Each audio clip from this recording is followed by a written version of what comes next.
And the plan for the topic for tonight is the age of the earth. And so this is the strategy how we're going to work this. Katie is going to come up and she's going to give you the evidence for the two fundamental views of the young earth creationist and the old earth creationist.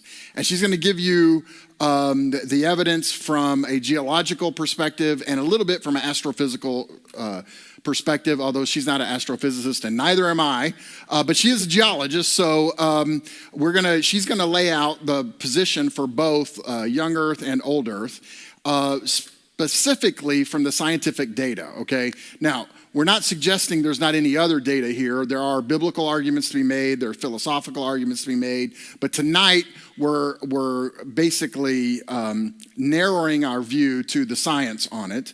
And then when she gets done with that, I'm going to come up and do a really short little teaching on why we shouldn't divide over the age of the earth.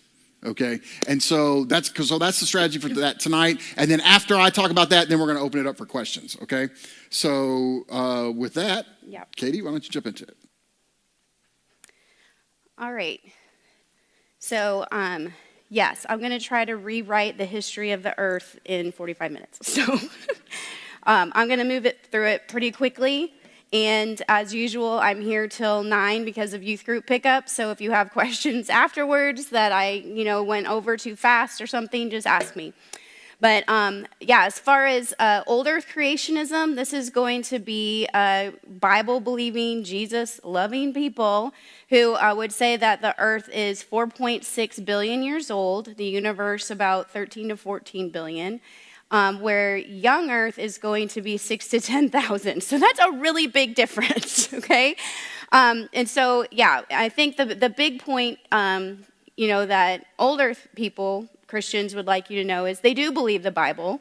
They do believe the gospel. They are saved, okay? And then young Earth people would like you to know they're not anti-science, okay? So coming out of this, my hope isn't like, I'm going to turn you into a young earth creationist. My hope is that you will see that young earth people aren't just quacks, crazies who don't like science, okay? All right, so old earth creationism. The reason for being old earth is because these big three, okay? And this is what you learn in school, so I'm not going to go over a whole lot, but I'm going to kind of remind us of what these mean. So radioactive dating says that the earth is 4.6 billion years old. I'll go through that first. Then looking at the rock record, the earth is millions of years old, and looking at the layers of sedimentary rock that were laid down one after the other. And then finally, that distant starlight, being able to see light from stars millions of light years away, and the expansion rate of the universe would all show that we're talking billions of years, okay? So first, we're going to look at the radioactive dating. So if you go back to physical science or chemistry, remember the periodic table, and you're going to have at the top, you've got the atomic number, which is the number of protons for carbon. Okay, I'm choosing carbon because we're going to talk about carbon-14 dating. And at the bottom, these are going to be the protons plus the neutrons, which give you the atomic mass, okay? Now, there are other types of carbon, other atoms of carbon that don't have the 12 atomic mass, and one that we're going to look at is carbon-14, meaning it has more neutrons than usual, and so now it's called an isotope, okay? And an isotope is unstable. It wants to just shoot particles out to become stable again. And that is what makes the atom radioactive. It's like shooting particles. And some particles can be dangerous, and you don't want to be around radioactive things, okay? Because they're decaying to try to become stable. So that's what a radioisotope is. So when we talk about carbon-14 dating, we're going to have carbon-14 shooting out the particles and then decaying into nitrogen, all right? And when you date carbon, we're going to look at, you're actually comparing carbon-12 to carbon-14, which I'll get to in a second. But I want you to understand that this is a pretty logical argument to date the Earth, okay? If you have one atom, one type of radioisotope decaying into another atom, and assuming it happens at the same rate throughout time, you can look at, okay, how much of it has the first, which is the parent, decayed into the stable, which is the daughter, okay? So in the example we just had, carbon-14 would be the parent, where nitrogen would be the daughter. This is the words that we use, okay? So carbon-14 is used to date organic materials, but if you're looking at like rocks, igneous rocks, potassium-40 to argon-40, where I'm going to look at that briefly, the parent would be potassium, and it decays into the daughter, argon-40, okay? Same with uranium to lead, rubidium to strontium. But we're going to focus on the first two, okay? So taking these rates of decay, you figure out the half-life. So if half of the daughter of the parent has decayed into the daughter, that time is called the half-life. If half of that, meaning a fourth, so if half of that half has decayed, and now you have a fourth parent, 3/4 daughter, now you have 2 half-lives. When the half of the half of the half, you have an eighth, then you have 3 half-lives. See how this is exponential decay, okay? So we're going to take an example of carbon-14 dating of this cute little guinea pig, okay? So he's eating, he's breathing, and as he's eating and breathing, just like us, he's taking in carbon-14 and stable inorganic carbon-12, okay? And in the atmosphere, there's a ratio of carbon-14 to carbon-12 in our atmosphere right now, and because we're eating and breathing, that is the same ratio inside our bones, inside of our body, and our tissues. It's the same as what's in the atmosphere, okay? Then Mr. Guinea Pig dies, and later they take his bone, and they look at it, and they say, okay, how much carbon-12 does not decay. So if this is the atmospheric ratio, carbon-12 to carbon-14, how much of the carbon-14 is gone, meaning it decayed into nitrogen and went into the atmosphere, okay? So we're going to look at how much has the ratio changed of carbon-14 to carbon-12 as the present-day atmosphere. And the half-life of carbon-14 is 5,730 years. So if you have carbon-14 and it's like, oh, half of it is gone, that means Mr. Guinea Pig has been dead for 5,730 years. Okay, another half of that, then he's 11,460 years. And this is how the math works. Does that make sense? So it's like, okay, what's to argue with? Okay, that makes sense. Okay, this doesn't seem like trickery. This seems like just logic. Okay, the same thing. Now, if you ever hear people say, well, they carbon dated rocks to be millions of years old. No, that person doesn't know what they're talking about. Okay, carbon-14 is only for organic material, and because of the short half-life, by the time it's decayed to be like after 100,000 years, we don't have technology to detect it anymore in a sample, okay? So the oldest that something can be dated to carbon-14 is to 100,000 years, all right? But not so with like igneous rocks being dated with potassium argon. That half-life of potassium is 1.25 billion years. So that's where you get these billion-year dates. It's from igneous rocks. We don't date sedimentary rocks. They're full of sediment that's been crushed and been flowing all over the earth. And igneous rocks come right from their magma or lava. They have an origin source that we know of, okay? So because of this, geologists have dated the earth to 4.6 billion years using radioactive dating, okay? So you can see why that would make sense. Young Earth creationists, especially, they compiled a big work called RATE, or Radioisotopes in the Age of the Earth, have pointed out some of those assumptions, that everything has to be built on assumptions, okay? That's just how, especially trying to figure out history works, okay? But they would say those are false, and they point out some inconsistencies. So when I say young Earth creationists, a lot of times people just think of Ken Ham. at the Creation Museum. I have never read anything by Ken Ham. I'm sure that he's super nice. He has a lovely accent. I know that. But the people who are writing this, they have PhDs in physics, geophysics, paleontology, atmospheric science. So this is a really tiny list. I know you can't really read it. It's mostly for me because I can't memorize everybody. But these are guys who have PhDs who basically said that first they actually went through publications since the 60s, finding inconsistencies of radioactive dating results, but then they also sent their own samples in to respectable labs around the world. And what they have reported is that there's carbon-14 presence within all strata, okay? So if you are a scientist who requires funding, you're not going to get funding saying, yeah, we want to get the money to send diamonds to be dated for carbon-14. No one's going to give you money for that because they're like, diamonds are billions of years old.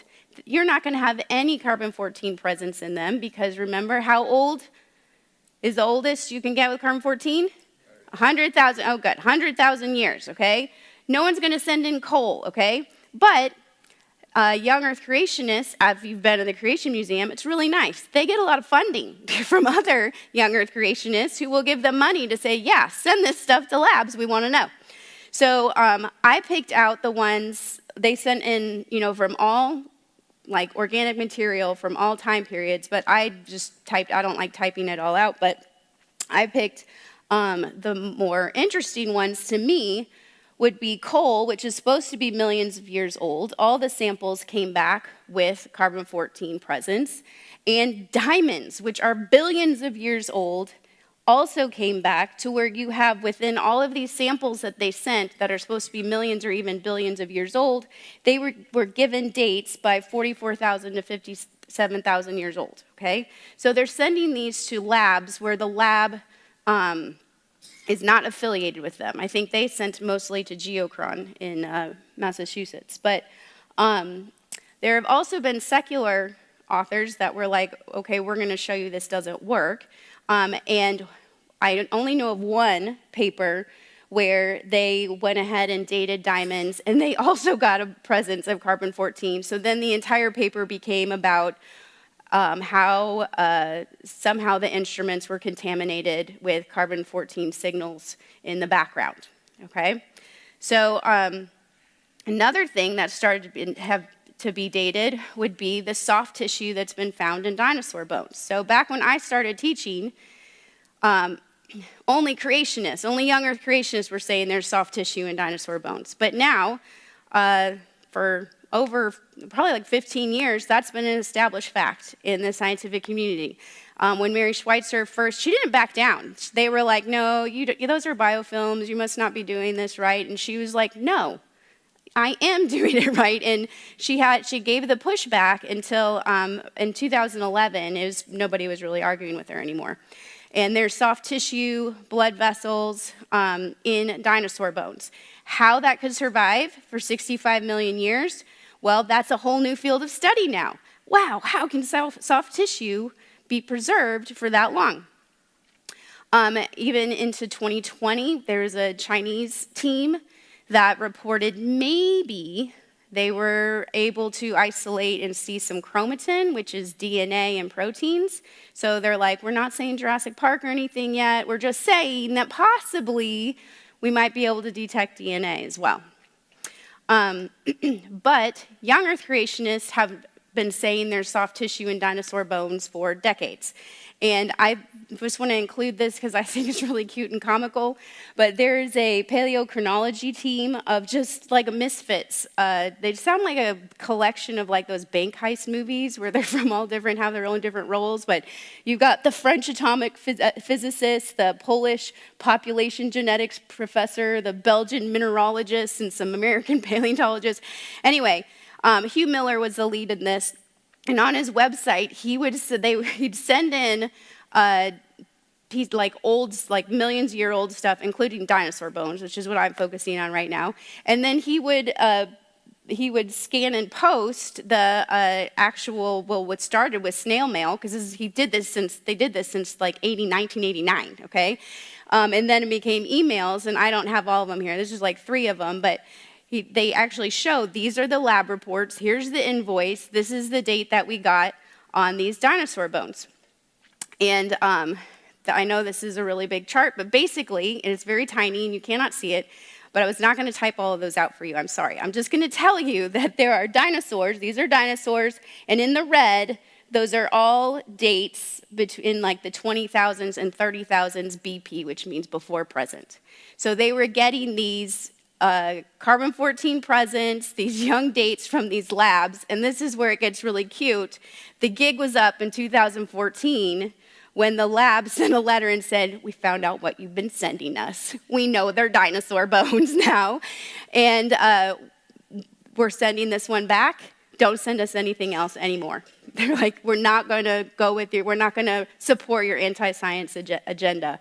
And then other labs followed suit, and they're like, okay, this is a T-Rex bone. If we were to date this and get a young date, our lab would have a bad reputation. So no, don't stop sending us stuff. But that doesn't stop other people. So now, who's picked up the torch and publishing these is Brian Thomas, who has a PhD in paleobiochemistry, and he publishes papers with Vance Nelson. And once again, it's a very small chart, but I did type out for you 3 of the dinosaurs that were in the 16 samples. And all 16 samples, which are supposed to be millions of years old, have given younger dates from, depending if it was shell or wood or dinosaurs, all the way from 17,000 to 50,000 before present. And secular scientists have done this as well to show that there must be some sort of contamination going on. So the 2 papers that Institute for Creation Research points out is that a mosasaur was sent in and dated at 25,000 before present, and so then the paper basically is not explaining, oh gosh, we've got our chronology wrong. The paper is about how somehow there must be residual background signals of carbon-14 in the lab. And in 2019, Chicago Field Museum team also was given a young date for dinosaur bones. So this is not something that would have ever been carbon-14 dated before. And they pretty much were just sending them in to prove the young Earth people wrong, but then they're getting young dates too. So then it becomes about contamination. So you basically have either the dates are reliable and dinosaurs are thousands of years old, or you have carbon-14 is unreliable because of contamination. So you get to pick, okay? And also, the big assumption is that carbon-14, carbon-12, when you're dating, is that the atmospheric ratio of carbon-14, 12 today is the same as whenever that dinosaur died, or whatever you're dating, okay? So just thinking about this, you know, environmentalists are telling us, stop with the carbon-12 emissions, okay? You are changing the amount of carbon in the air. So I asked Gemini, so I said, will human activity carbon emissions change carbon-14 dating dates? And Gemini said yes. Okay, so said that emissions from human activity can significantly affect carbon-14 dating. That's what AI told me. But this is called the Seuss effect, where the burning of fossil fuels, we're basically putting a bunch of carbon-12 into the atmosphere, and that's going to dilute the carbon-14. Yeah, there we go. So it looks like more carbon-14 has decayed because we've added carbon-12, okay? And this is actually really cool. In 2018, in the University of Melbourne, they were studying this volcano in New Zealand, and they actually found a possible way for volcanologists to be able to predict when a volcano is going to erupt, which would be save a lot of lives and be amazing. So they noticed that carbon-12, which is emitted by volcanoes, was being emitted beforehand, before the eruption, getting in the groundwater, being soaked up by the plants, and it was actually changing the carbon-14 age of the plants as you move from the volcano and away from it. So they're like, if we could actually be watching and monitoring carbon-12 levels and the carbon-12, carbon-14 ratio changing in plants' life around volcanoes, we could know carbon-12 is being put into the groundwater and that there could be an eruption happening. So that's really cool. But it also shows us that even volcanoes can change the carbon-12, carbon-14 ages. And this is just nice little volcanoes today, okay? So we think of Mount St. Helens as like, wow, that was an extremely destructive volcano, which it very much was. But on this right here, see those tiny little dots? There's a little dot and then a bigger one, and then the third dot that's green, that's Mount St. Helens, okay? These guys are ancient supervolcanoes, okay?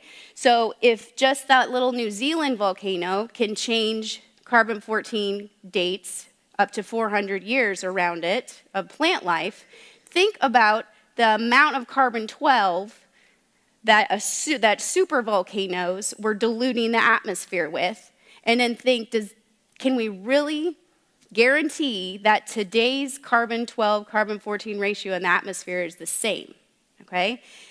This is an ash bed layers from ancient supervolcanoes just in the US, covering almost half the continent. These were huge. So those of you, I keep going like this, so I made a little bar graph here to show you, if, let's say this is our current day, carbon-12, carbon-14 ratio, okay? And so that's what these dinosaur bones or coal or diamonds or whatever are being measured against current day. If you're going to have supervolcanoes or anything that is putting carbon-12 in the atmosphere, you're going to dilute the carbon-14, so it looks like a lot of carbon-14 has decayed, which would give it a much older age. Does that make sense? All right. And then just supervolcanoes did not just exist in the US, they were all over the world. All right. So as far as, that's carbon-14, and as far as lava flows, with potassium-40 is going to decay into argon-40, and using potassium-argon dating, there have been some really crazy dates given to recent lava flows since the 60s, okay?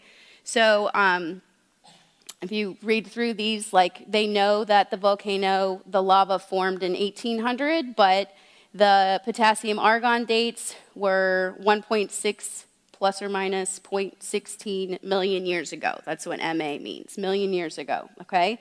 So they know when the lava formed, but yet it's still giving these really old dates. So this is a secular scientist who had published these in 1969, and we don't have to read all of this, but basically when he published it, he was like, well, it's now apparent there's some level of excess argon-40 in minerals from intrusive environments, and it's ubiquitous phenomenon, okay? So what does this mean? Remember we said that the parent decays into the daughter. To get an accurate date of how long it's been decaying, that means there could not be any daughter there to begin with, okay? But because this recent lava is giving them million years old dates, they're like, there seems to be excess daughter. The thought is, and it makes sense, the thought is, well, when you have cooling of lava, if it's above ground, magma underground, but as it's cooling above ground, it's going to be degassing and getting rid of any argon that would be there. It would go up to the atmosphere and you start with 0 daughter, only parent. Okay? But the whole reason why that researcher said that they got million years old dates is because obviously there must actually be daughter present to begin with. And that's why it looks old. Okay? Another paper in 1970 said the exact same thing. There must have been contamination by non-atmospheric argon, which means there has to be argon that's still there, making it look like the parent has decayed into the daughter when the daughter was just still in the lava, okay? And Steve Austin, who is a young Earth creationist geologist, at Mount St. Helens, he took 10-year-old rocks and sent them to Geochron and to be analyzed, and got ranges depending on where he took it from the lava. The samples came to be 350,000 years all the way to 2.8 million years old, but he knew they were 10 years old because he's watched it erupt. So, and then when he published those, critics were like, well, yeah, that's not going to be suitable for dating those because they could have excess argon in them. And it's like, yeah, that's the point that we're trying to make. That this type of dating, you make some very good assumptions that sound very good and logical, but there are these inconsistencies to show that they're false assumptions. All right, so that's radioactive dating. Now I'm going to move on to the rock record. So we talked about the Cambrian explosion 2 weeks ago, where we have all of the body plans, all the different phyla body plans at the bottom of the Cambrian, 580 million years ago.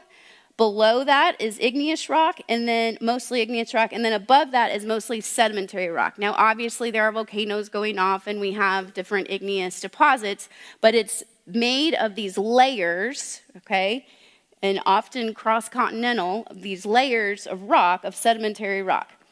So that's what I mean by the rock record. And at the very right where the Cambrian starts, between the red and the purple, I know it's kind of small there, is a Precambrian to the Cambrian, and that is called the Great Unconformity, okay? And here's me standing, and I made a line right there, so you can see the Great Unconformity. You can see it all over the world, where sedimentary rocks just start on top of that basement granite rock that has been flattened, okay?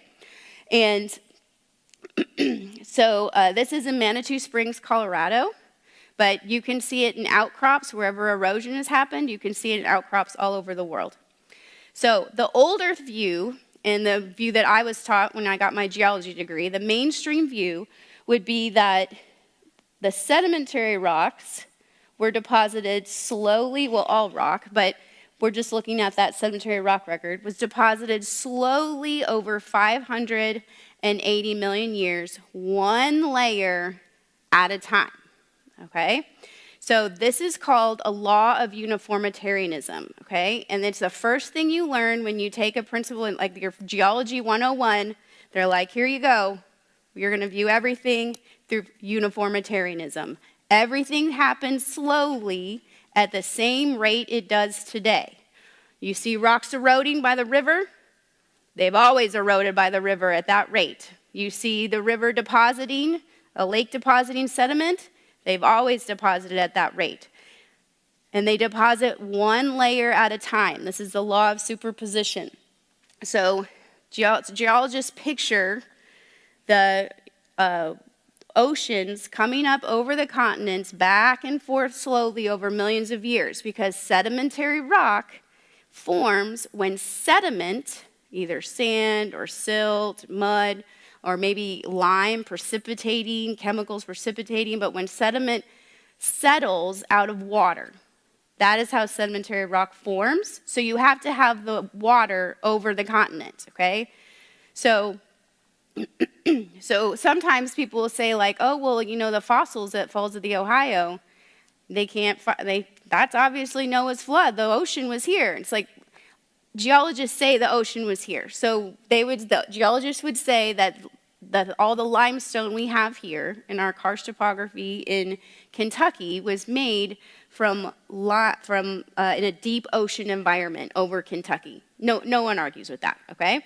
It's just that you had the ocean advance and retreat, advance and retreat, okay? So when we look at this layer right here, we've got shale at the bottom, okay? So that would be millions of years ago. That one layer was laid down when this was an aquatic, shallow, environment where the mud settled out of it, the water left, and then it lithified. It turned into rock, into shale, okay? And then millions of years later, it was a deep ocean environment. And that's where lime was precipitating out of the ocean to form layers of lime mud that then became limestone when the ocean left, okay? Then it was a desert region millions of years later, and that's what formed the sandstone. Are you guys getting how this works? Okay. So I remember at field camp, and we were just looking at this big cliff in Wyoming with all of these layers that look just like that, and my professor saying, like, it's a storybook. It's a storybook of time. Each is a page of what a totally different environment over Earth's geologic past, okay? And I'm like, yeah, that makes sense, okay. But a young Earth view is going to be a lot crazier, okay? We've got the Cambrian sedimentary rock is actually not going to be all of those layers deposited one by one over 580 million years, but all at one time in 1 year. What? So that's wild. That is wild, okay? So that is where you get rid of the time component. How do you go from all that time to thousands? And that's how you do it. You take millions of years of slow ocean making one layer at a time, and you say, boom, it was all laid down at one time. That sounds crazy, so they better have some support for that. So this is where young Earth creationists, where they get this from, okay? So all of these sedimentary rock layers are filled with fossils, okay? And fossils, like we already said, sedimentary rocks have to be deposited in water, okay? But fossils, if you're going to have good preservation, they need to be buried very quickly, okay? Especially if we're talking about like leaves, all right? So we had an unfortunate traumatic incident a few months ago where some people at church helped me solve this, but a deer came to our yard to die. Yeah, it was a traumatic 15 hours of my life. And just, if this ever happens to you, push it onto public property before it dies, okay? That is your lesson. It can get very expensive if you don't have a deer tag. Anyway, but before she even was dead, I had to have my son like trying to shoo away the buzzards. Like the scavengers knew it was going to be lunchtime. So when we think about, I wasn't like, oh, this is going to be awesome. We're going to have an amazing deer fossil in our backyard. No, that's not how fossils have to be buried rapidly. And if you're going to get leaves like this, if you're going to get flower petals and intact fish bones and feathers, it has to be instantaneous, okay? So these are all over the world in all the layers, okay? So that is why a flood geologist would say it makes more sense that since sedimentary rocks form from sediment depositing out of water, and they have to bury the life very quickly, instantaneously, and this is a worldwide event, and it's through all of those layers, it would make sense that this could be a worldwide flood like the Bible talks about, okay? Other things instantaneous, this was actually in our geology building, not the real one, it was a replica, but of an ichthyosaurus giving birth as she was buried. Or there are actually several fossils where you have fish eating other fish as they get buried, okay? So this is an instantaneous occurrence. So another fossilized feature that young Earth creationists will point to are polystrate trees, many straight strata. So this is where there are tree trunks that actually extend through millions of years of layers. So that's quite an anomaly. And the one on the right, it'll even go through coal seams. And those are actually the most common here in Kentucky, where coal miners will find them. And they don't have a full root system with a soil layer. They're tree trunks that have obviously been transported and then buried. It's hard to imagine how they would just be standing there waiting for millions of years to be buried one layer at a time.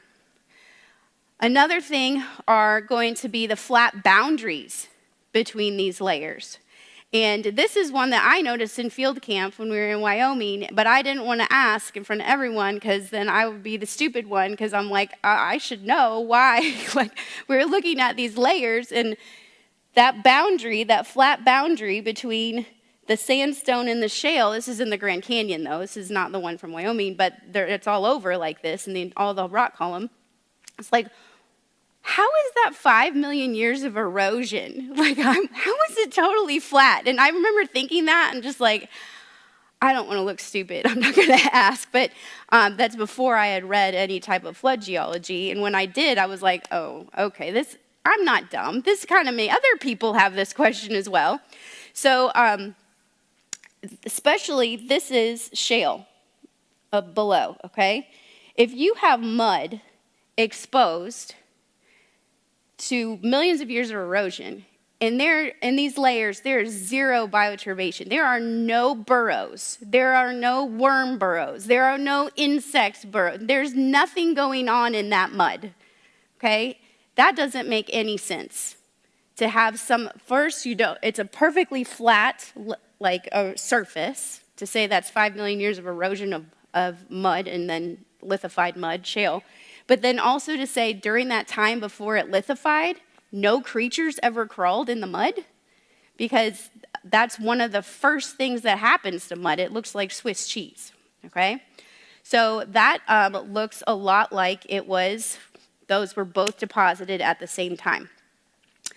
Sometimes flood geologists will say Mount St. Helens is a monument to catastrophism or the flood, because this 25 feet thick layers of ash. This is all ash, so it's not going to be different colors like we saw before, but it's laminated ash, and it was all laid down in one day. I think the thing that helps me see it the most is, and how all of these layers could be laid down at one time by the flood, was in 93, Colorado State University, they have these giant flumes in these labs, and they were doing experiments with stratification of sediment. And I'll just show you the video, and maybe Alan, we had trouble with me figuring out how to use this, but I do want to show you the video of it. If I can maybe get it. I'll try to get it started, I just don't know if I can stop it. Increasing the flow depth while keeping the discharge and the supply of sediment unchanged results in more complex sedimentary features. Substantial deposits accumulate with features including deltas, dunes, and ripples at various stages of development. A dried delta, viewed from the flume sidewalls, displays clear stratification characteristics in terms of superposition of deposits with similar particle size distribution. A cross-section is cut through the delta to examine the primary features of deposits of sediment mixtures carried out under steady flow and a continuous sediment supply. The cross-section displays a clear superposition of strata of fine particles in white and coarse particles in black with clear lamination. Looking at the cross-section of superposed strata, it is tempting to conclude that the strata correspond to successive sedimentary layers, that they result from discontinuous sedimentary periods, that each strata is younger than the one underneath it and older than the one above it, and that all points of the same strata have the same age. All right, so I wanted you to see that because that would be really hard for me to try to explain. But that wasn't a flume where they're sending sediment down, this flume, and it sorts itself into clear layers. And when they increase, just like it works with a delta in like shallow river environments, when they increased the speed and the depth, they got even more enhanced layers, which look a lot like what covers continents continent-wide across the earth. Another feature are going to be sedimentary folds. So this, with the law of superposition and uniformitarianism, each one of these sedimentary layers would have been laid down, turned to rock, deposited, turned to rock, deposited, turned to rock, deposited, turned to rock, and then a tectonic event folded them, okay? So that's what I would have been taught, but flood geologists point out if you try to fold hard rock during tectonic events, they'll like bust apart. But a lot of these sedimentary folds will actually have really nice curvature to where flood geologists say it looks and makes more sense like they were all laid down at one time, like we saw in that video of soft sediment, and then folded together as soft sediment and then lithified together, okay? So to test this, Dr. Whitmore, who actually is a geology professor up at Cedarville, looked at monument folds here in the Grand Canyon. And so they took, to identify rocks the fastest and easiest, you look at them under a microscope in a thin section. And this is what a thin section, these are different types of sandstones. So they're going to have like these rounded sand grains, and then the blue is where you're going to have the cemented, some mineral cement that holds it together into a sandstone, like quartz or calcite or something, but a bunch of spaces in between them, and that's the sandstone, where once the sandstone, if it undergoes heat and pressure and metamorphoses, if you remember from earth science, sandstone metamorphoses under heat and pressure into quartzite, and this is what quartzite looks like, okay? So the thought is, some critics might say, well, it could become fluid again. Basically, when solid rock is bent, it could be undergoing so much heat and pressure during that fold, it will kind of like liquefy again and metamorphose. And if sandstone liquefies and recrystallizes, it becomes quartzite, okay?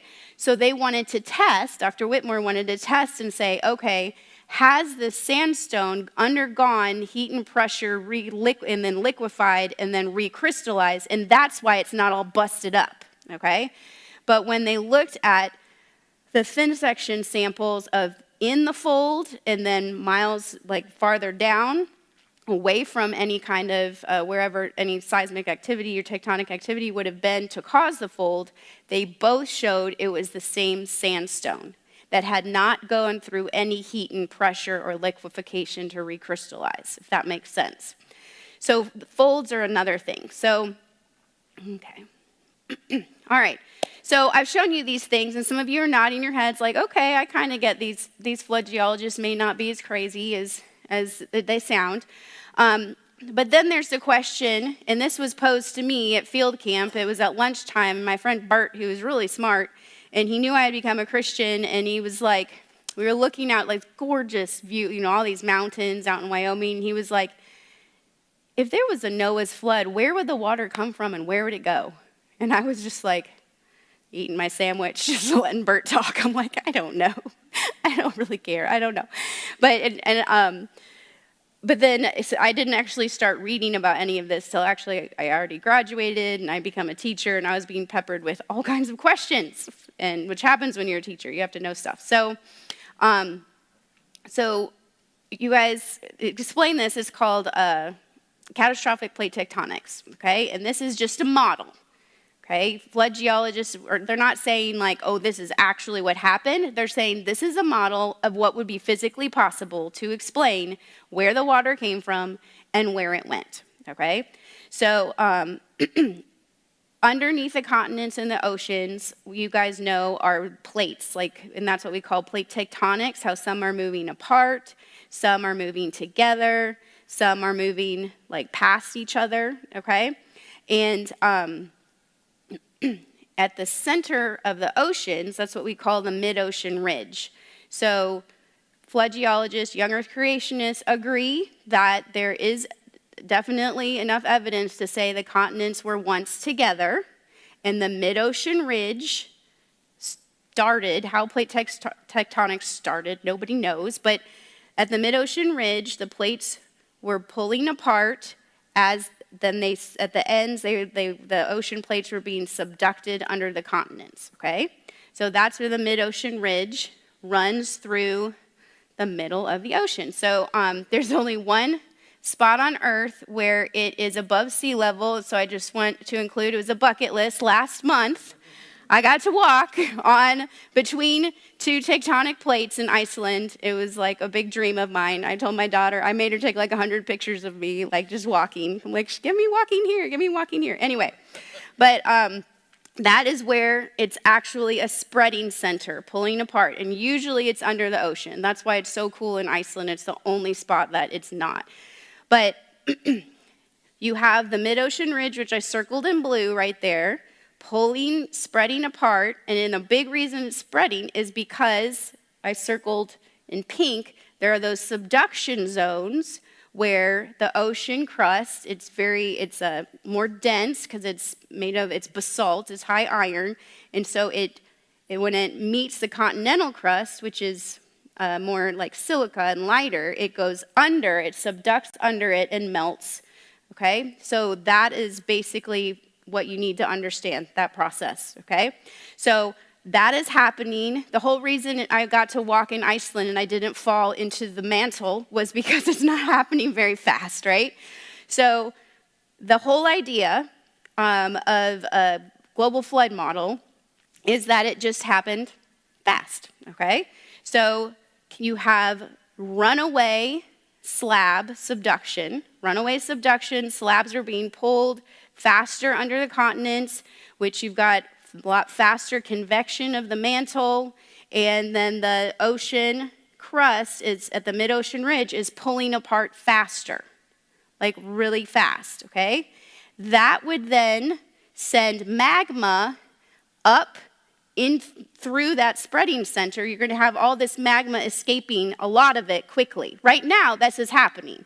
There's just a little bit of magma plumes that come up, they hit the water, they turn into solid, and then you have this little mountain. It's actually the tallest mountain in the world, but it's at the bottom of the ocean, this mountain growing there, just by magma coming up from the mantle and turning into rock when it hits the water.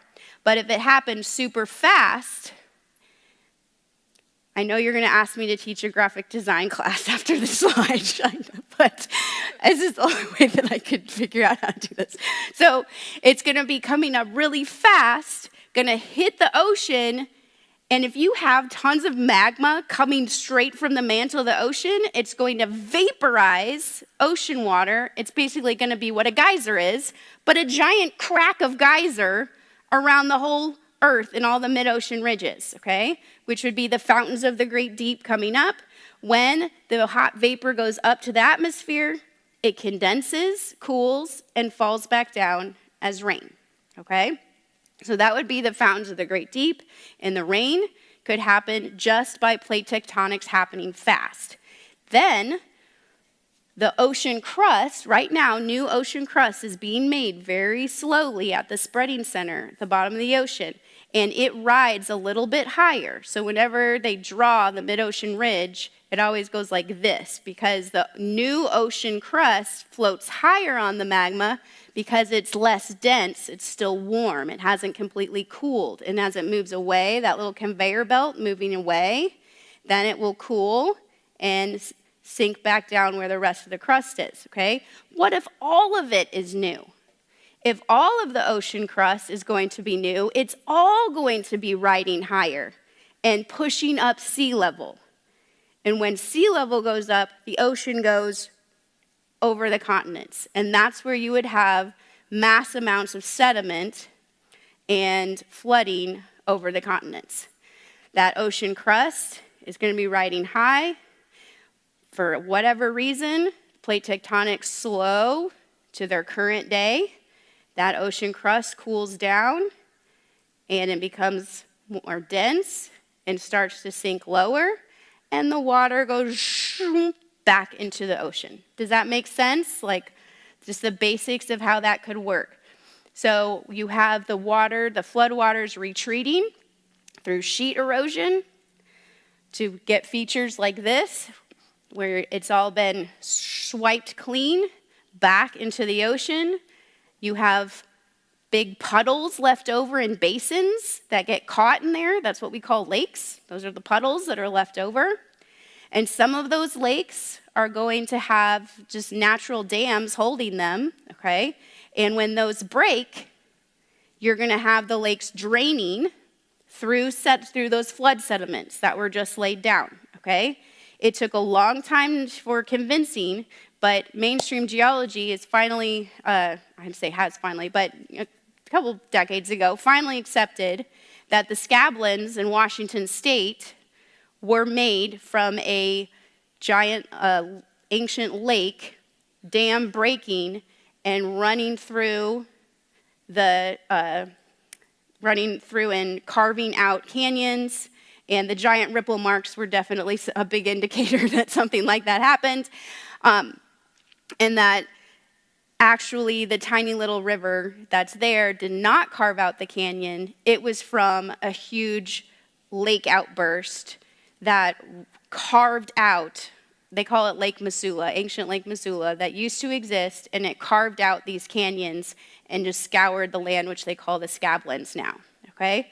So flood geologists are just saying that happened with the Grand Canyon too, okay? That the Grand Canyon has those clear layers where all of them with the flat boundaries were laid down at one time. There was a puddle that later broke and carved it all out, and it doesn't seem to make sense to flood geologists that the little Colorado River could have carved out all of that rock. And we now know that canyons do. Well, Mount St. Helens, they carved out a big canyon in one day. There was a waterfall that collapsed in Ecuador. I think it was the Coca River in 2020, and just within days and then months made this giant canyon catastrophically, okay? So we know that it does happen, and that we don't have to always appeal to uniformitarianism for every single feature on the earth, okay? So that's geology. I'm making really good time. The last thing is starlight and time, and yes, as Tim mentioned, I am not an astrophysicist, okay? So I will just summarize what different young earth creationists think. I don't have my own favorite viewpoint on this, okay?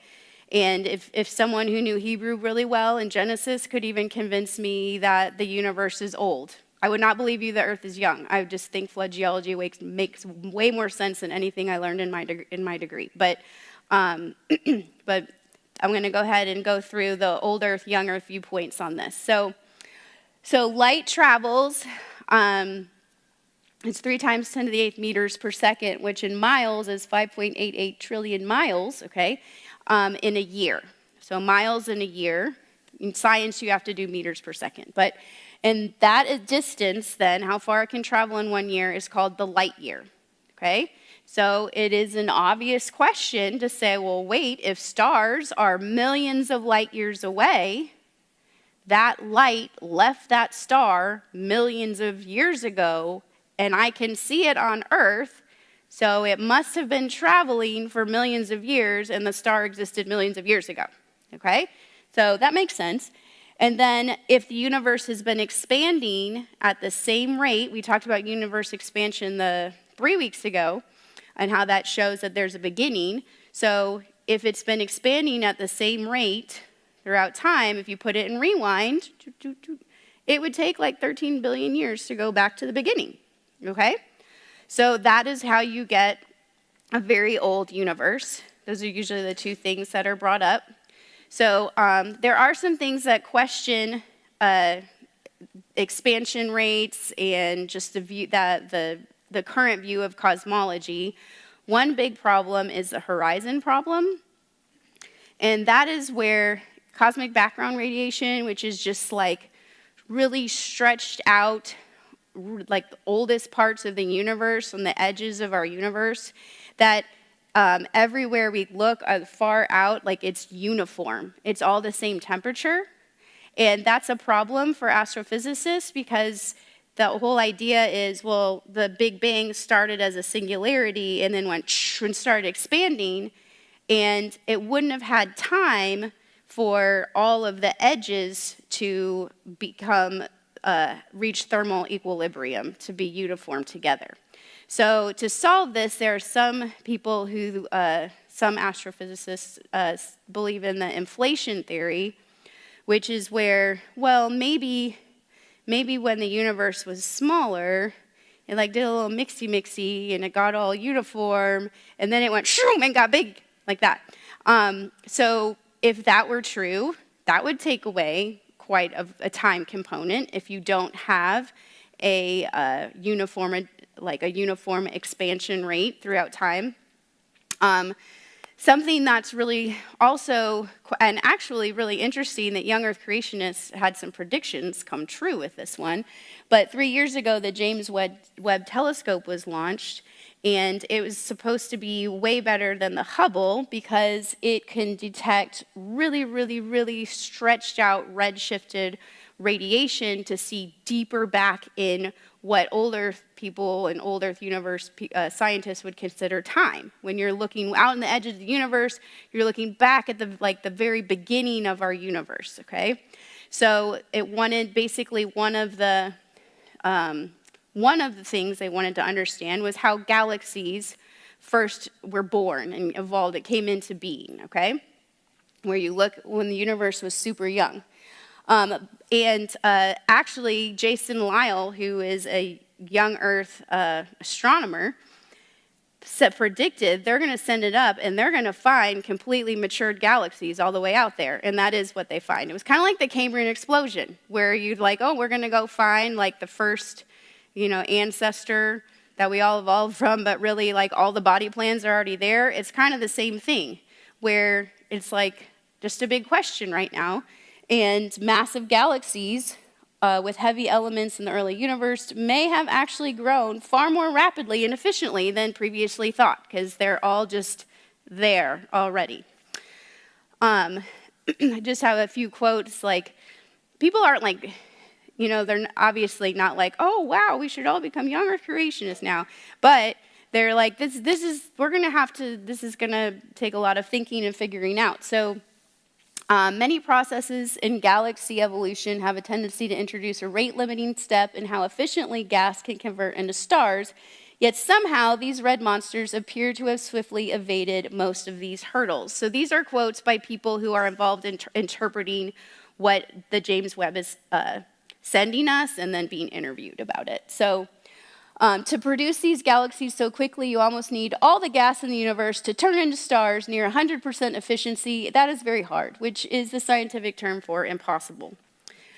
And some, I guess they've also been called universe breakers, like, oh, we have to rewrite all of our cosmology.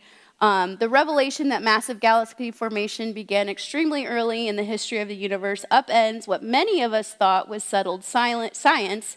It turns out we found something so unexpected it actually creates problems for science. It calls the whole picture of early galaxy formation into question. So if you, I saw, to be fair, I did look at Hugh Ross, who is an old Earth apologist, very respected an astrophysicist, and people asking him about this, and he's very mature himself, not as much as the galaxies, but he's getting up there, and he's like, I've been around a long time, and, when we first, he said, I remember when we first discovered, pulsars and this and that. He's like, well, just give it time. He's like, it's too early to say. So some people might say, well, you're just jumping the gun to say, oh, well, this means that the universe isn't as old as it is, but I'm throwing it out there just to let you know what James Webb is showing us. It's also, as of last year,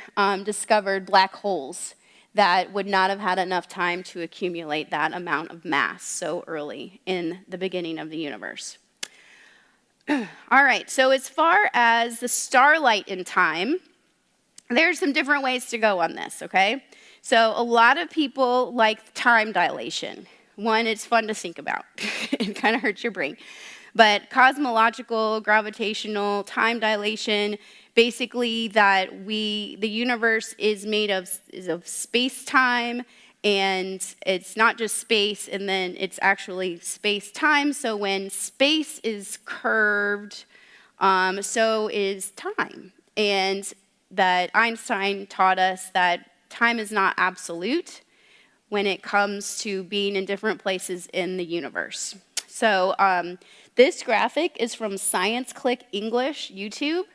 This is a secular YouTube channel, but it has the best videos and graphics for understanding general and special relativity, if you ever want to try to understand those things. So in this one, basically saying that maybe time flows differently far out where those stars are than it does here.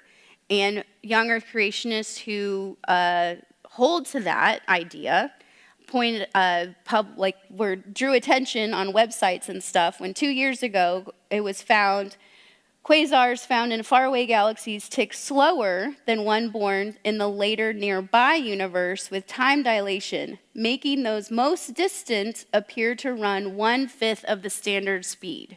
So the argument is there is data that further out in space, time is running slower than it is here on Earth. You also have more time dilation effects that can be illustrated with muons, which are subatomic particles that only last 2.2 seconds. I've got 4 more slides.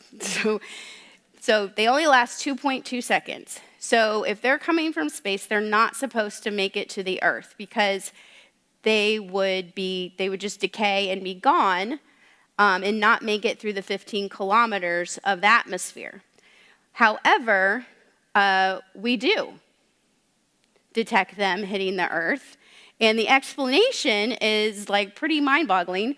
Basically, since they're moving near the speed of light, okay, and length contraction, a consequence of Einstein's special relativity, causes moving objects to appear shorter in the direction of their motion relative to a stationary observer.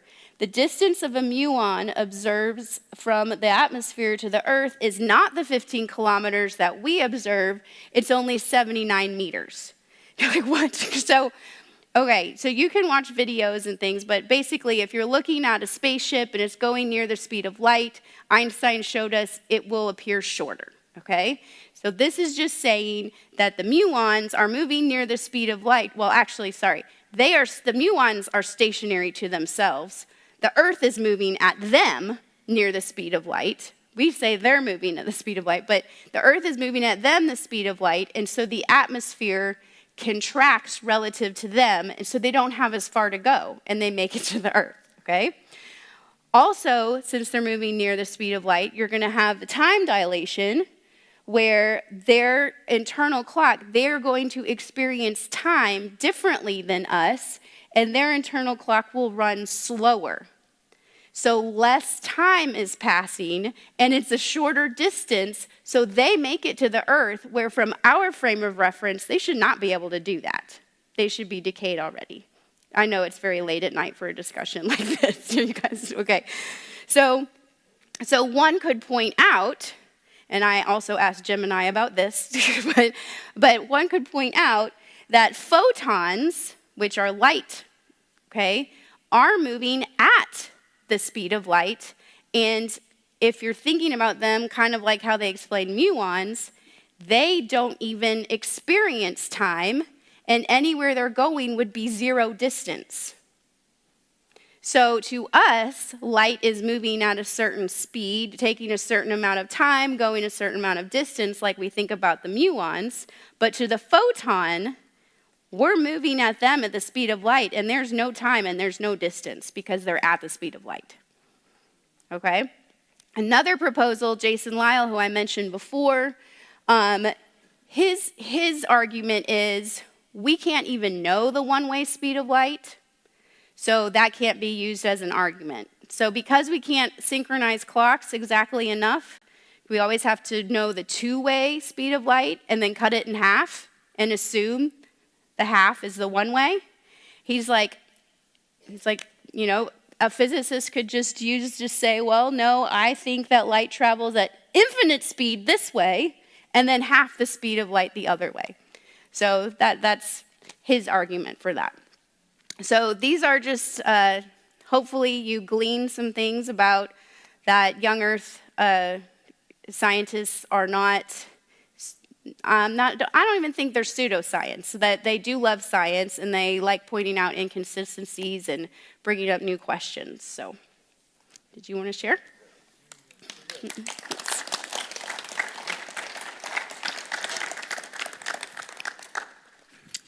Thank you very much for that. And that was. Yeah. That's right. So basically, what I'm going to do is I'm not going to make an argument for old earth creationism, but I'm going to make an argument for why we shouldn't divide over the age of the earth. I am an old earth creationist, and I think for the most part, she was fair for the most part. Aristotle once said that it is the sign of a mature mind to be able to consider an idea without adopting it.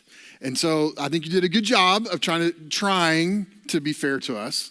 So good job. But I'm not going to make the opposite argument, but what I am going to make is an argument for why we shouldn't divide over the age of the earth. And I'm going to do this in just 10 minutes, hopefully. So I want to call your attention to this book by one of my old profs at Southern. His name is Ted Cable. And he and another guy wrote this book, Controversy of the Ages. And I think we have a picture of it that's going to go up on the screen here. But the subtitle is Why Christians Should Not Divide Over the Age of the Earth. And he's going to address some of the arguments that she made. But he's going to look at different Christian positions that are big now. For example, Young Earth and certain ministries like Answers in Genesis, Old Earth, Reasons to Believe, and Hugh Ross, she brought him up. And then a third view, which when I was back in college, right after the flood, it was called theistic evolution. They don't like that title anymore. They call themselves evolutionary creationists. So they believe in creation, but they believe God used the evolutionary process. But I'm going to make an argument real quickly here, and I'm going to try to get this even. A number of years ago, maybe 20 years ago or so, Al Mohler came out with a very famous article called A Call for Christian Maturity and Theological Triage. Now, you guys know what triage is. If I come into it, like we have a doctor here who's an emergency room doc, and if I go into the emergency room and I'm my age and I'm kind of pale and I've got clammy skin and I've got the chest pain, and then one of the younger people who are sitting back in the back, they come in at the same time and they've got an ingrown toenail, what is the doc going to do? He's going to see me first. He's going to triage. And the word triage comes from a French word that means to sort. So it doesn't mean the person with the ingrown toenail is not important. It just means I'm having a heart attack. And so we're going to deal with the old dude with the heart attack first, and then we'll get to the young dude with the ingrown toenail. Okay, so that's what it means to triage. And what Mohler argued for is that we should do a theological triage, that not everything we believe is equally important to our faith. So there's some things that we have to believe if we're going to call ourselves a Christian, right? You can't not believe them and call yourself a Christian. So for example, number one, you have to believe there is a God. If you don't believe there's a God, you can't call yourself Christian. And you can't be a member of New Life Church. Just so you know, just ahead of time, in case you're thinking about going to the new members class, but you don't believe in a God, that's a non-starter, okay? That's central.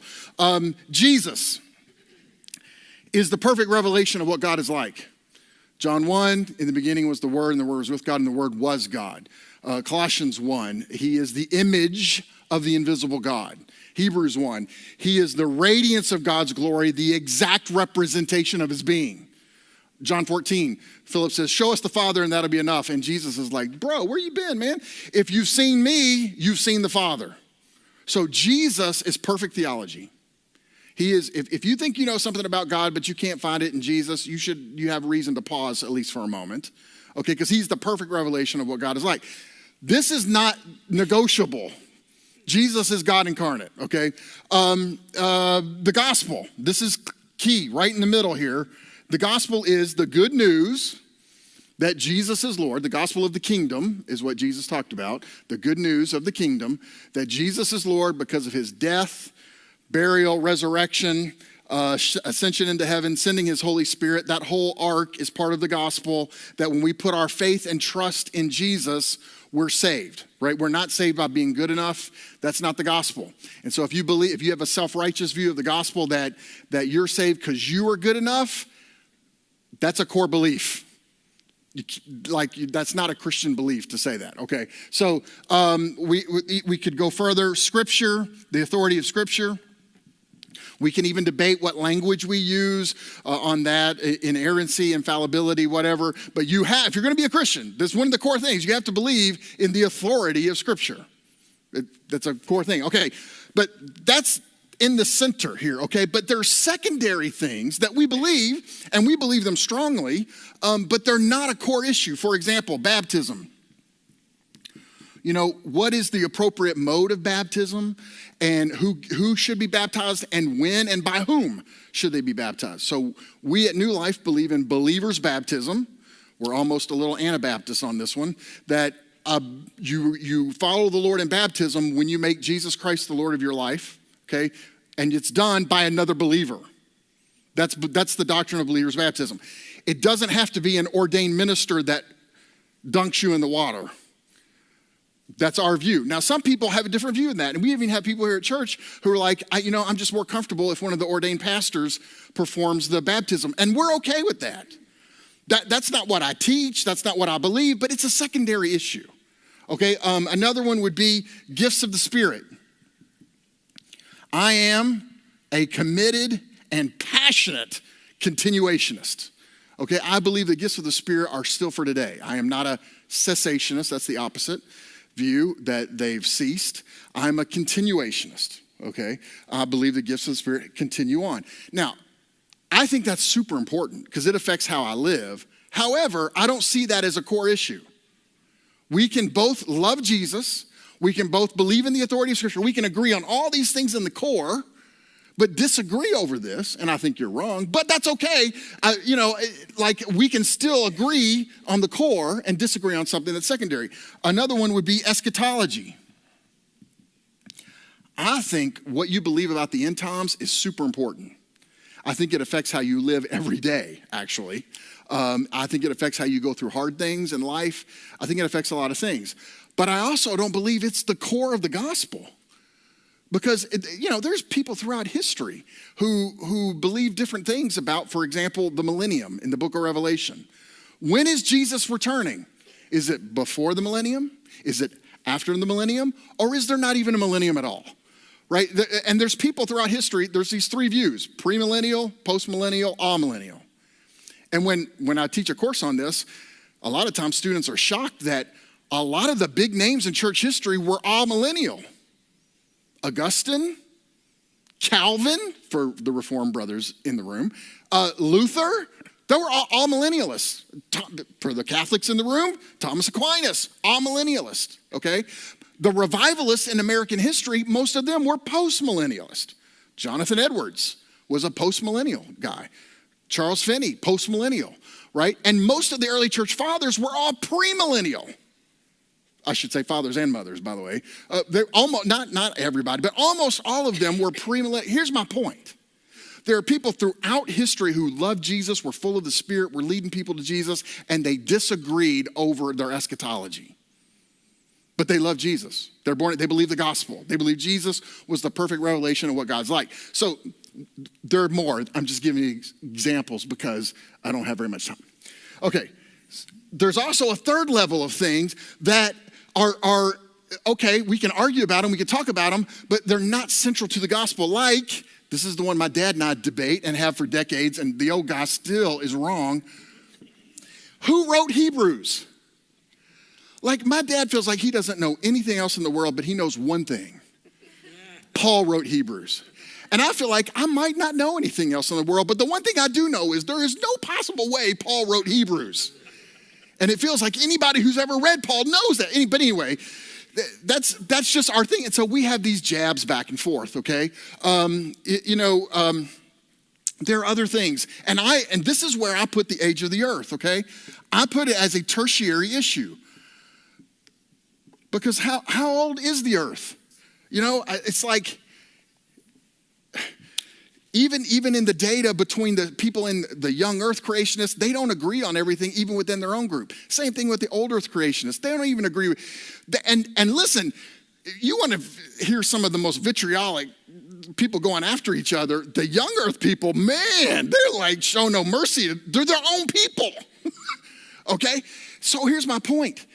These are the tertiary things. And here's what Satan does. You know, there's that text in 2 Corinthians where Paul writes to Corinthians and says, hey, you did the church discipline on that guy.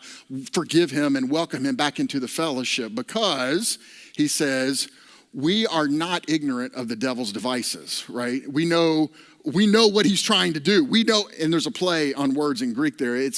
We're mindful of what's in the devil's mind. And this is what happens. This is how Satan tries to divide us in the body of Christ. He tries to get us disagreeing over tertiary things as if it's a core thing. And then we divide over it because we're like, oh, well, then we can't have fellowship with them because they're not a Christian if they don't believe. Like, there are some people who say you cannot be a Christian and a Bible-believing Christian if you don't believe in a young earth. Or if you don't believe whatever. If you believe differently on us on the gifts of the Spirit, then you can't be a Christian. You don't believe the Bible. Or, you know, look, there's some of us charismatics and continuationists who I've heard say things like that about cessationists, like they're not even Christians. So the enemy tries to divide us over these things by making core what's not really core. So our unity is built around these things in the middle, most notably Jesus Christ right in the middle and him crucified and raised from the dead and ascended into heaven and sent the Holy Spirit. All four of those pieces are narrative arc for the gospel, right? And that is why, you know, Katy can be wrong on how old the earth is, but we're still in unity. And we're still part of the same church. And same thing with Butch. Butch and I are both elders. And he's wrong about that. But here's the point. You know what this should produce in us? Absolute confidence in the core. Like non-negotiable. And when you hear us preach here, when we preach these, this ain't, you might want to consider this is true. No, this is truth. Now, I'm going to preach the same way on the gifts of the Spirit because I think biblically I've got a great argument. I think biblically my argument is like, here's the deal. I don't think I'm always right, but I always think I'm right. Right? Like standing here right now, I know there have been some things I was wrong about in the past. There's probably something I believe right now that I'm wrong about. The problem is I don't know what it is, or else I'd change it to what's right. So I know that I'm not always right, but if I'm saying it because I think I'm right, which is all the time. You follow what I'm saying? So here's my deal. So we should have humility, especially on tertiary things, to say, hey, there's these different views, and here's one I think it is, but I'm not going to hold that the same way I hold this right here in the core. And that is the central. And that is why at New Life, we can, like, part of our calling is to be a bridge building church in this city, right? It's why I probably spend as much time on the West End as any East End pastor. Because I believe part of our calling as a church is to bridge the 9th Street divide, is to show unity in the body of Christ. And the reason we can do that, even with people who might disagree with us on secondary issues, is because they're secondary issues and we're united around the core. Man, if I got some brothers and sisters, man, you believe Jesus Christ is Lord, that he is God incarnate, then we can work together. Even if we disagree over if women should preach or something. I'm just pulling one of these things out, okay? Like roles in marriage, like, you know, are we complementarian or egalitarian? Like, I have an opinion on those things, but I don't think those are the core. Everybody with me on this? And I want that, we want that to be just indicative of who we are as a church, that we focus on the big things are the big things, the main things are the main things, the central things are the central things. And that's what we're going to unify around is Jesus. And we're going to have fun with the secondary and tertiary things. And we're not going to miss out on those. Please. We don't want to do that. But this is where we are. And by the way, that doesn't mean that some doctrines aren't important and some are. They're all important, okay? But one of the doctrines one of the doctrines is really important to me? Ephesians 2 says, Jesus died for our unity. It's one of the it's not the only reason Jesus died, okay? But according to Ephesians 2, he died so you and I would be one in one body. And that's a doctrine I'm ready to fight for. I want to defend that one. And I think one of the best ways to defend that is that our unity comes from the core, not the secondary and not the tertiary. And that's why we can have fun with this. And I think you did an outstanding job, by the way. So, This is not a debate. and why this is not a debate. That's right. That's right. It's because, right, like science itself has self-corrected for many years now. So, and I think we all, my goodness. Here's one illustration for you. Sunscreen. Is it good or is it bad? Well, it depends on who you ask, right? And some people say, well, the whole nation is vitamin D3 deficient because we use sunscreen. And the other people say, no, there's skin cancer because we use sunscreen. We don't use it. Anyway, my point is there's some argument going on, and I'm just not going to divide from anybody over those kind of things. So, okay, just a few minutes left. So any questions, primarily I'm sure for Katy, related to her presentation? Did you turn it on? No, Is her mic on? I didn't. Oh, there it is. Okay. I also think it's important I do this in my class that I teach at school because a lot of kids growing up in Christian homes will hear their parents say things about these things, and then when they go to college and change their mind about these things, they think, oh, well, I'm not a Christian now. Like, I've had students who their parents told them that if you are not a Christian if you dance. And they decided they like dancing, so they're not Christians now. I think that's important to understand that politics and all of these things, that Jesus is what's like the most important, and that's what makes you a Christian. So, yeah.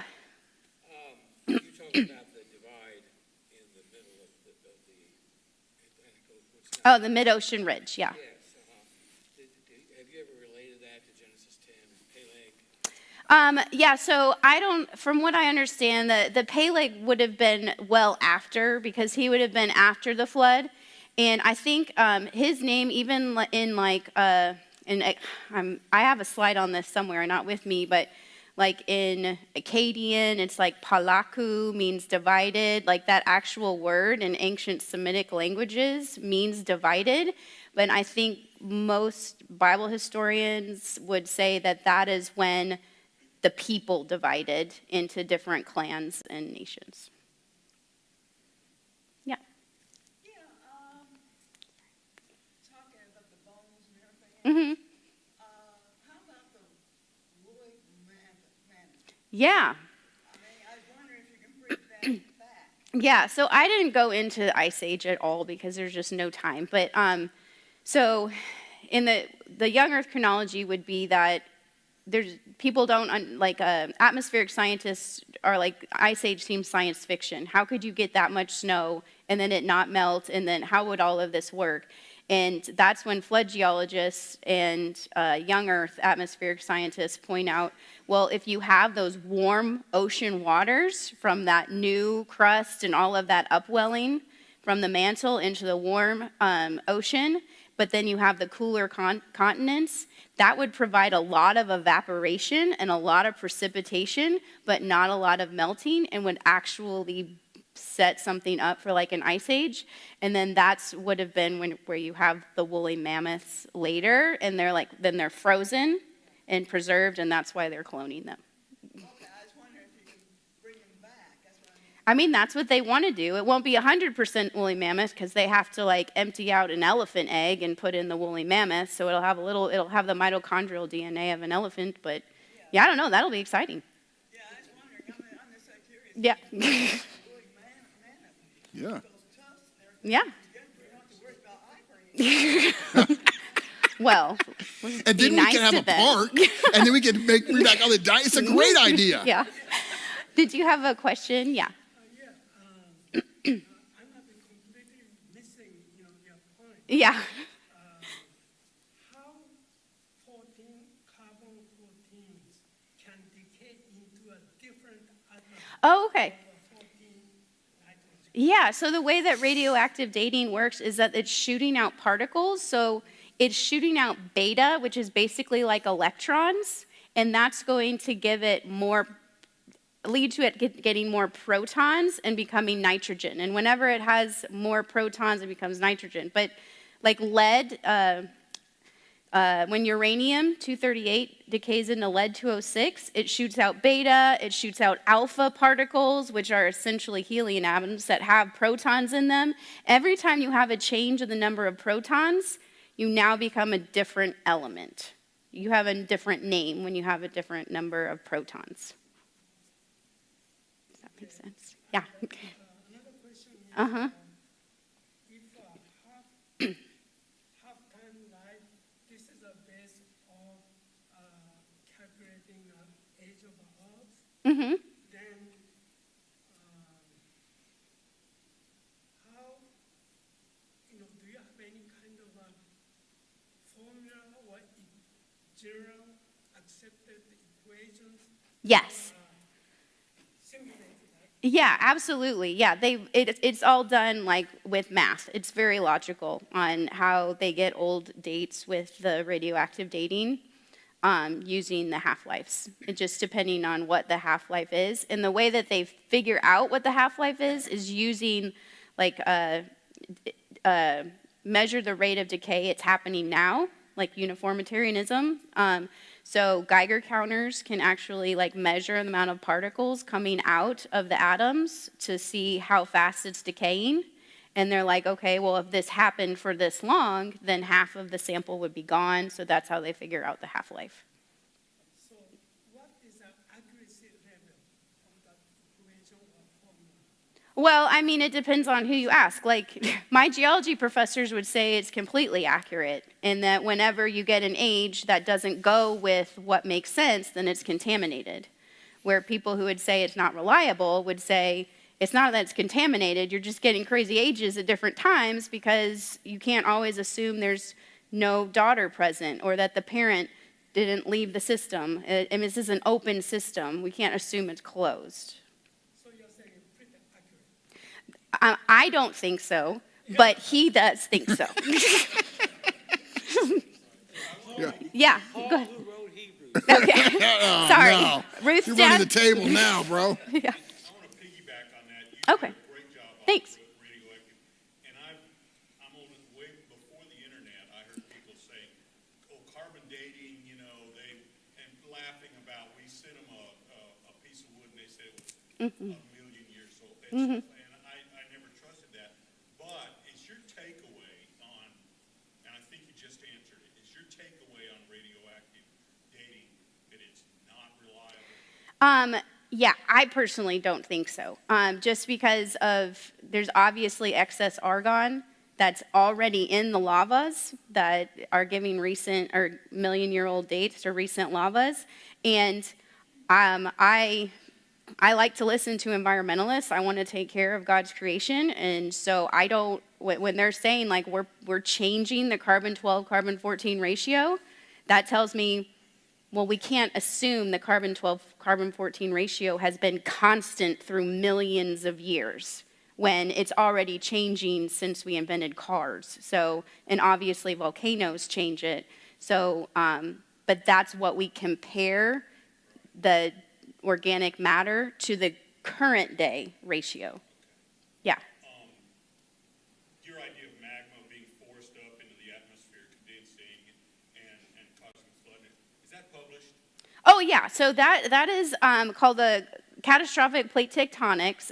And I didn't make any of this up. I am not that smart. I just read books. I made up the ridiculous graphic because I couldn't find a better one. But that was actually I didn't mention that, but it was John Baumgartner, who at the time he was the leading expert on mantle convection in the entire world and a young Earth creationist, and he made a computational 3D mantle computer program thing called Terra when he was working at the Los Alamos National Laboratory. And within that, he made this global flood model. So, yeah. Thanks. And one more thing, Okay. Pastor Tim, thank you so much for this triage Did he publish that? Is that a? Yeah, Al Mohler did publish that, and it was an article. I'll have to double check where it was, but but other people have piggybacked off of that, and there have been book level monographs written related to it. That's stinking brilliant. My problem, the John Lennox book, which is fascinating, the 7 Days That Divide the World. Mm-hmm. Yeah. It's a great book because it's really short. Yeah. But it's brilliant, and he talks about all of that. I don't know the cable book that divide the world. Mm-hmm. Yeah. It's a great book. 24-hour day creation of the world. If you don't believe in young Earth, you don't believe the Bible. Right. When they say that, it's like, okay, it's like one of my relatives who's a King James only person. Yeah. And they say, if you don't believe the King James only, Right. you don't believe the Bible. Right. And I'm going, what? Yeah, I know. I'm with you 100%. Yeah. I actually heard a King James only guy once pick up his Bible, and he said, "I can correct the Greek from this." Yes, he was dead serious. I almost laughed out loud. I had to control myself. I'm like, you don't even know what you're saying right now. It's like, anyway. Elizabeth's husband, did you have a question? So are the labs that are contaminated on certain products or not contaminated on the others? No, and these are all the same. These are all the same labs. Yeah, there's like, yeah, yeah. That's Yeah. why Yeah. that's why where young Earth people are like, how long are we going to make this contamination argument? Yeah, and I remember learning in geology class, like on radioactivity, and like we leave all of that to the physicists. You send it away. We don't have to do that, but it was like you get all of these different ages, the span and different one, because you'll actually date different minerals in the same rock and get different ages. And and we were like, well, how do you know which one's right? And they're like, well, whichever one makes sense within geologic time. So then the others have some sort of contamination. Yeah. Did anyone else? I thought someone did. Yeah, Joseph. Just to be sure, because I know you're a rector. Okay. When you say you have an issue with carbon dating, Okay. do you mean everything, or you meant when it goes beyond 100,000 years? Just okay. So it can't. I mean, you can't. It can't measure anything past 100,000 years. So, but that it makes sense for things that died relatively recently, that our atmosphere, it's being compared to our current day atmosphere ratio of carbon-12 to carbon-14, right? So things that would be in the somewhat recent past where we haven't had a huge shift. But I pointed out the supervolcanoes because those are going to be like during the time of like dinosaurs and stuff like that. And a flood geology point of view, the supervolcanoes are a result of that rapid plate tectonic. I mean, that's going to be like some crazy volcanoes in seismic activity if you have it happening really fast. But that would change the carbon, you would flood it with carbon-12, completely dilute it, and would be a totally different ratio as it is today.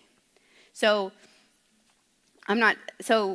it seems like it would make sense for more recent things, like in human history, when it comes to older stuff, but I'm not sure how they can claim that it's remained constant even in ancient history. Does that answer your question? Okay. Yeah.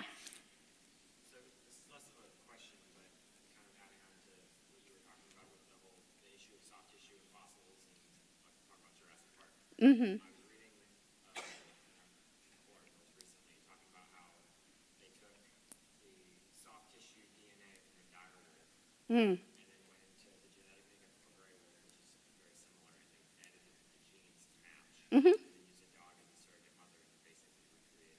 The dire wolf, yeah. Mm-hmm. I had a student who was so ecstatic about that. Yeah. Yeah, so kind of like with the mammoth thing a little bit. Yeah. those studies could never go wrong. Oh, All right, listen, think it's it's really 8:05, and I know there's kids that got to be picked up and everything like that. So if you want to stay around and talk for a while, we're happy to do that. And I'm saying that for you. I'm volunteering you. I'm but here you already till 9, volunteered. 'cause I- So she'll stay around and Yeah. hang out and answer any questions. But otherwise, you're dismissed, free to go. And may your sleep be very sweet tonight. Amen.